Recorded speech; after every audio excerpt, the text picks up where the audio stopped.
मैया जा गई। भगवान मैंने आधी रात तक कथा सुनी, आगे ज्ञान नहीं है। तो बोले हों की कौन दिया? बोले नहीं मालूम। जो देखे तो पेड़ की डगाल में तोता बैठा है। भगवान ने कहा ब्रह्म विद्या की चोरी कर लिया। त्रिशूल लेके भगवान जब मारने दौड़े हैं तो यह तोता प्राण बचाने के लिए भागा है। पीछे पीछे शिवजी, आगे आगे तोता। और ये तोता कहाँ भाग रहा? उसी दिन व्यास जी हैं और व्यास जी की पत्नी बीटिका कह रही है कि पति देव मेरा वृद्धापन आ गया, लेकिन अभी तक संतान नहीं हुई। दरवाजे पकड़ के खड़ी है। उसी समय जमहई आ गई। जैसे ही मुंह खोली है तो जा तोता उन्हीं के मुख में जाके समा गया और मुंह बंद हो गया। शिव जी वहां से भागे। अब ये तोता पेट में तो चला गया महाराज। महीने हो गए, 2 महीने हो गए, 9 महीने हो गए, 2 साल हो गए, 4 साल हो गए, नहीं निकल रहा। 5 साल हो गए, गर्भ धारण करी है। व्यास जी ने कहा ऐसा कौन सा गर्भ है जो 5 साल हो गया जीव जन्म नहीं ले रहा? पेट के भीतर से वेद मंत्रों की आवाजें आने लगी।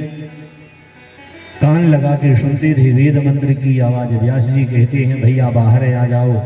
अंदर से आवाजें आती है, पूज्य पिताजी बाहर आएंगे तो संसार की माया पकड़ लेगी। अच्छे भले हम भगवान का भजन यहाँ कर रहे हैं। 7 साल हो गए, 8 साल हो गए, आज 12 साल हो गए।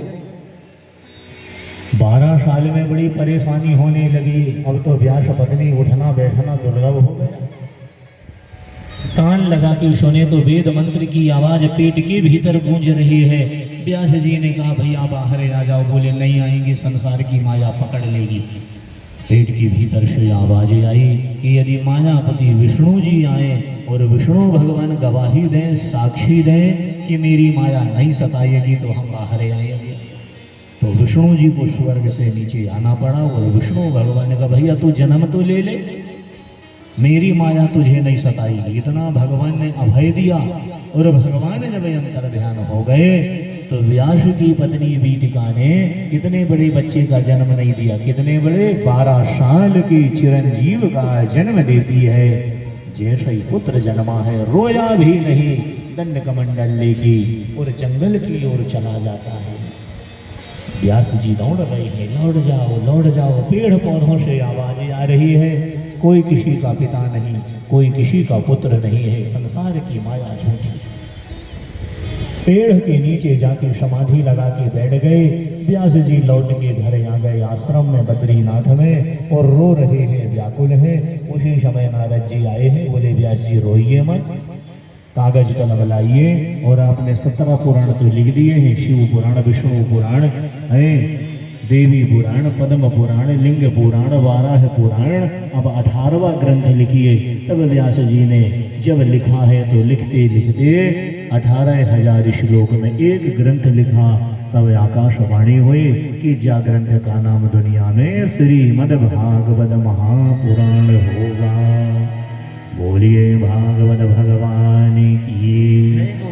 नारद जी ने कहा इसमें से कुछ श्लोक याद कराइए और जहाँ पुत्र बैठा है वहाँ जाके कुछ शिष्य लोग इन श्लोकों को गुनगुनाएं, इन श्लोकों को पढ़ें तो तुम्हारे पितृ को मोह होगा। और पुत्र क्यों जब मोह होएगा, आकर्षित होएंगे तो दौड़ के घर चले आएंगे। तब जहाँ श्रीमद् भागवत के भीतर 18,000 श्लोक हैं। इन 18,000 श्लोक को श्री व्यास जी ने अपने कुछ शिष्यों को पढ़ाया। एक शिष्य भागवत जी का एक श्लोक याद किया है जिसमें भगवान की मधुरता है कि गोविंद भगवान कितने मधुर हैं। या इस श्लोक को वही जंगल में जाके गुनगुनाया है, सुनाया है। बोले क्या सुनाया?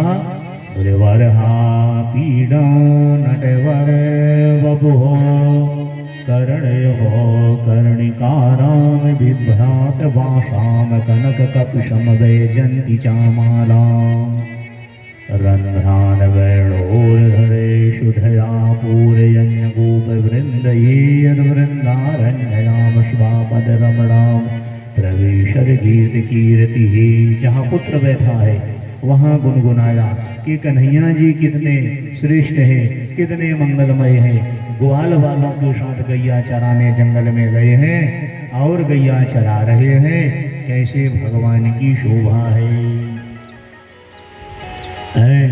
कन्हैया बड़े प्यारे हैं, गोपियों के साथ में लीला करे हैं और श्री भगवान वृंदावन में गौचारण कर रहे हैं। ऐसे भगवान की लीला है। भगवान की मधुरता को जब सुने, भैया फिर से बोलना, बोले नहीं नहीं नहीं हम नहीं बोल पाएंगे। इतना कह के वो शिष्य भाग गया। दूसरा शिष्य भागवत जी के भीतर का एक श्लोक याद गौर किया कि भगवान कितने दयालु हैं और जाके गुनगुनाया, बकीयम इस तन काल कूटम जिंघा समापयादा प्रसादावी देवे गति धात्रियोची धाम ततोयन्यम समवादयालोम शरणम ब्रजे। कि दुनिया में इतने दयालु कौन होंगे। अहो बकीयम, बग दैत्य की बहन बकी माने पूतना, स्तन में जहर लगा के दूध पिलाने को गई तो परमात्मा को चाहिए मार देते, लेकिन नहीं मारे। अपनी मौसी का दर्जा दे